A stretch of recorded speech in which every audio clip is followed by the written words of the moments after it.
First question is one from our Facebook page. It's Hasib who's asking from Delhi about wanting to buy a Baleno, but now he's a little bit worried because of all the news of faulty airbags and the recall that Maruti has announced. So he says, should I still go for it or think of something else? You know, Hasib, I'm very glad you've asked this question because it's a dilemma and a doubt a lot of people have.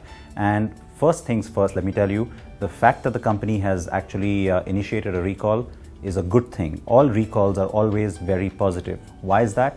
It just tells you that the company is constantly testing its own product, even after launch, to make sure that all the parts that are in it are functioning correctly and will continue to function correctly. So the fact that they've discovered a problem with the software in terms of the airbags possibly not deploying in the event of an accident, well, that's because, again, of that testing. So it's a good thing, and it tells you that they're being that much more thorough with it. So should the news of a recall ever deter you from buying a product? Quite the contrary. It should be the other way around. You should be rest assured that the company is thinking about its product even after it's out in the market. So if you like the Baleno and you want to buy it, go ahead and get one. Next question is from Sachin, who has written in on carandbike.com. Confused between the Hyundai Grand i10 and the Tata Tiago, wants performance, looks and power. Now, the benchmark in that segment has been the Grand i10 for some time, and more recently, because Hyundai is celebrating its 20 years in India, there is a limited edition Grand i10 that's also on offer. But you know what? The Tiago really does come in as a compelling offer from Tata Motors. The first time we are seeing that from the company at this particular level. The other good thing about the Tiago is that on price and value terms, it actually competes with the i10, not the Grand i10. So it gives you more value for your money. It seems to be a promising product. The design is good. The interior quality of fitment seems to be pretty good as well. So take a leap of faith. I would say that between the two, go ahead, get yourself a Tiago. Another question from the website. This is Manoj Nair, who is asking about a luxury SUV or a luxury sedan. He's confused between the Evoque, the GLE 350, the X1 M Sport Edition, the Jaguar XF, or the E-Class that's coming next year. That's a wide variety of products. They're across different segments. Forget about the fact that there's a mix of sedans and SUVs. So different price points as well. It really depends what you're looking for from this car. If it's a sense of style, then of course exterior styling and design makes a difference. But if it's about usability, if it's about cabin space, they're all distinctly different products. So if you want a lot of space and you want a commanding height that an SUV can give you, certainly the GLE 350 is the one that stands out in this particular crowd. But if you want a little bit of elegance and you want a lot of luxury, well, then the XF is probably a good idea, except that the XF again is at the end of its life cycle here. Remember, the second generation XF is already launched globally.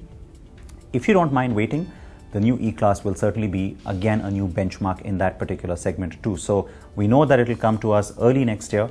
If you don't mind waiting till then, wait and see what that looks like, because in terms of styling, in terms of interior, and in terms of some of the equipment on board, the E-Class could be fairly compelling as well. And lastly, I will say a quick word about the Evoque. It is probably the best looking out of the lot, but then you know what? That's subjective. It's what I think. You may not agree. Moving on then, Anand is asking about buying his first car. So congrats Anand, that's great. The budget is around 10 lakh rupees. Average consumption for a year is about 6,000 kilometers. Please advise. Well, the sky is the limit. There are so many products to choose from. If it's your first car and you want to go a little bit, you don't want to get too extravagant or too flamboyant, well, you could consider yourself buying a premium hatchback. Now, a lot of people would say, hey, hang on, if your budget is 10 lakh rupees, why aren't you buying a sedan? Well, because the hatchback is a lot more practical, and remember that the premium hatch will probably give you a lot more features, better drivability, more cabin space than some of the subcompact sedans at the same price will. So consider one of the premium hatchbacks, the Baleno, the Jazz, the what else? The i20 from Hyundai. These are some of the products that you can consider, and frankly, even the Ford Figo is not a bad bet, even though it's a little bit smaller than the others that I've mentioned. One last question, let's quickly squeeze it in from Giri, who's also posted on the website. What's more efficient, the Creta diesel or the automatic? Which one should I go for? Well, typically these days, automatic transmissions are getting so much better, Giri, that the difference between the two is very, very little.